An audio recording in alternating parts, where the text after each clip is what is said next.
Hello everybody and welcome back to my channel. I know it's been a while, but you know, shut up, watch the content. Anyway, today I'm here to talk about one of my most favorite YouTubers of all time, probably one of the most pioneering, riveting variety streamer, based memer, and Lord of the Goth Mob. Oh my fucking god. Is that really the first thing that shows up when people see your channel? Fuck, anyway. Today we're gonna be talking about Tipster, okay? And what is it about Tipster that I find so compelling to make a whole video about? Well, if you take a look at his channel for one, he seems from the surface to have a large following of 107,000 subscribers. Extraordinarily impressive. I think the problem with Tipster is when you start to, actually scroll down and look at some of his videos. Let's see what we got here. Elon Musk loses it during interview with Don Lemon. Journalist Donald Finster, ridiculous hit piece. And you could see, just from like these videos alone, I don't really see anything wrong with like making content like this. It's normal, it's fine. People do stuff like this all the time. But I think the correlating thing that you can kind of see here is, I mentioned earlier, 107,000 subscribers. You think at least, you'd think he'd be able to at least crack like, I don't know, around at least 10K a video, 10% of your audience. If you look at his videos here, most recent, 2.4K. The one before that, 1.6K, 1.7K, 4.8K. Okay, well, that's because he was having a fucking drama with Boogie. I know, right? Isn't that crazy, guys? Two fat fucking gamers on the internet beefing with each other. Riveting stuff. And it's crazy that, like, Boogie2988, one of the most, like, irrelevant people in this entire platform that nobody really cares about, is his biggest video in... oh god, fuck! A long time. He hasn't been able to crack that in a long time. Oh, that's just sad. I almost feel bad for Tipster, honestly. But here's the thing. You can try to feel bad for Tipster, and honestly, he's kind of pathetic. The reason why I really don't feel that bad is just the amount of just bullshit that this guy spews constantly. And I like to give you a very particular example of this. See, recently, a creator by the name of Vosh dealt with a huge controversy involving a certain folder being exposed on his live stream. You can see this is an example of the kind of structure that I'm referring to. What?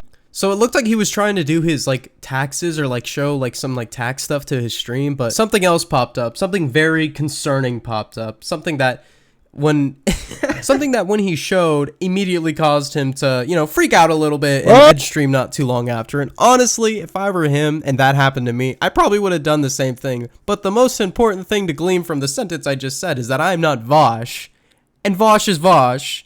And Vosh has Lolly on his fucking computer. And now you're probably wondering, okay, Vosh. Okay, cool. There's this Vosh guy and he's kind of weird. What does this Tipster guy have to do with any of this? And honestly, that's a very good question. Well, I'm glad I'm here to give you an answer. So the whole deal with Vosh and Tipster isn't just Vosh and Tipster, but it's also one of Tipster's friends named Keffals, who has a very storied past and a lot of controversy surrounding her. I would like to point you to maybe Willie Mac or maybe even Turkey Tom to go look over and form your own opinion on the actions that Keffals has taken and her controversies in these past few years. Look, this is like a very like loosey-goose video, I'm not making a script for this. I've never done anything unscripted except for like gaming videos and stuff like that. So, the finer details and the minutia is something that I'll let some other YouTuber explain to you. Let Mama Bird feed you the content. Anyway, so Vosh and Tipster. What's the deal with Vosh and Tipster? Well, the Vosh situation that I just explained to you where he showed that he had Lolly on his computer, Tipster decided to cover it, and his coverage of this situation was absolutely abysmal to every single degree. This fucking guy. So basically, Tipster's response to this whole situation is, guys, what we should do? We should just laugh at this. This is what we should do. We should just laugh this off. Now, in fairness, he didn't just say, hey guys, let's just laugh this off, but he's very dismissive towards Vosh's actions, which is quite concerning due to the stuff that was on his computer. Why are you so defensive of this guy? What about this guy is making you defend him having Lolly on his computer so hard? Why is your main takeaway from this that you should watch porn on your phone? Vosh had some interesting takes on watching porn on your phone, and I think that he could have easily avoided this controversy if he had just watched porn on his phone. Okay, if I can give advice to any other content creators here, okay? At the very least, if you're going to look at porn on a computer, don't do it on your stream computer, okay? Your main takeaway is that this guy should be known as a fucking weirdo. This guy should be a weirdo to you. But he's not. He's not. And you want to know why he's not?